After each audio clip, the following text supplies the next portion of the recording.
ಕಾಂಗ್ರೆಸ್ನಲ್ಲಿ ಭಾರಿ ಬೆಳವಣಿಗೆ ಆಗಿದೆ. ಡಿಕೆ ಶಿವಕುಮಾರ್ ಅವರು 3 ದಿನ ಸಿಗಲ್ವಂತೆ ಎಲ್ಲಿಗೋಯ್ತಾರೆ. 3 ದಿನ ಯಾರಿಗೂ ಸಿಗೋದಿಲ್ಲ ಡಿಸಿಎಂ ಡಿಕೆ ಶಿವಕುಮಾರ್. ಯಾರು ತಪ್ಪು ತಿಳಿಬಾರದು ಡಿಸಿಎಂ ಡಿಕೆ ಶಿವಕುಮಾರ್ ಅವರ ಮನವಿ.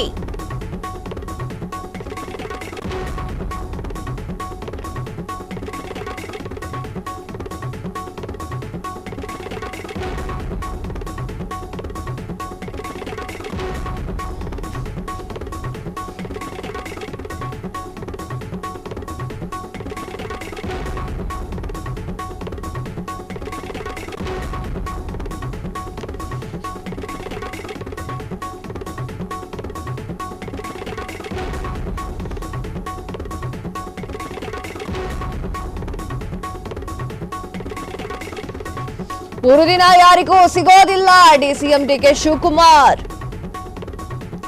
ಯಾರು ತಪ್ಪು ತಿಳಿಬಾರದು ಡಿಸಿಎಂ ಡಿಕೆ ಶಿವಕುಮಾರ್ ಅವರ ಮನವಿ. ನಾಳೆಯಿಂದ 3 ದಿನ ಯಾರಿಗೂ ಸಿಗೋದಿಲ್ಲ. 3 ದಿನ ನಾನು ಯಾರನ್ನೂ ಕೂಡ ಭೇಟಿ ಮಾಡುವುದಿಲ್ಲ, ಭೇಟಿ ಮಾಡಲಿಕ್ಕೆ ಆಗೋದಿಲ್ಲ.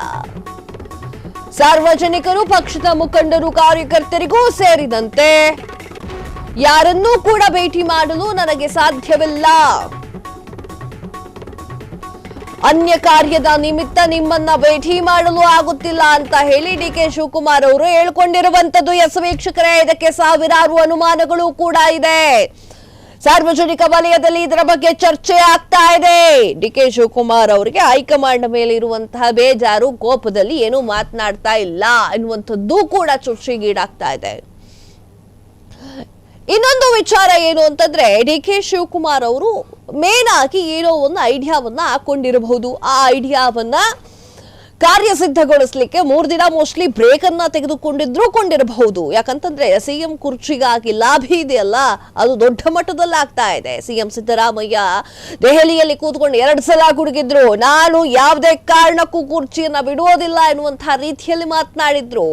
ಅದೇ ಈಗ ಸಾಧನಾ ಸಮಾವೇಶದಲ್ಲಿ, ಸಮಾರಂಭದಲ್ಲಿ ಡಿಕೆ ಶಿವಕುಮಾರ್ ಅವರಿಗೆ ಇಂಡೈರೆಕ್ಟ್ ಆಗಿ ಡೈರೆಕ್ಟ್ ಆಗಿ 2 ಟಾನ್ ತುಗ್ದಿದ್ರು.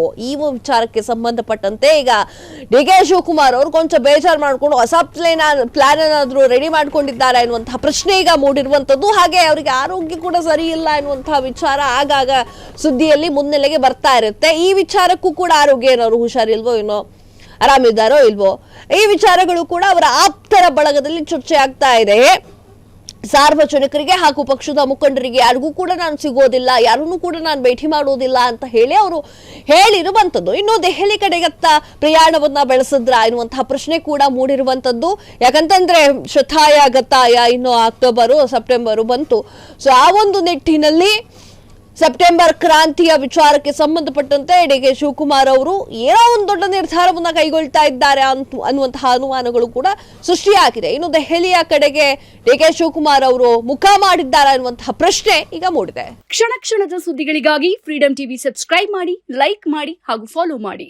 ಹೊಸ ಸುದ್ದಿಗಳ ನೋಟಿಫಿಕೇಶನ್ಗಾಗಿ ಬೆಲ್ ಐಕಾನ್ ಮೇಲೆ ಕ್ಲಿಕ್ ಮಾಡಿ.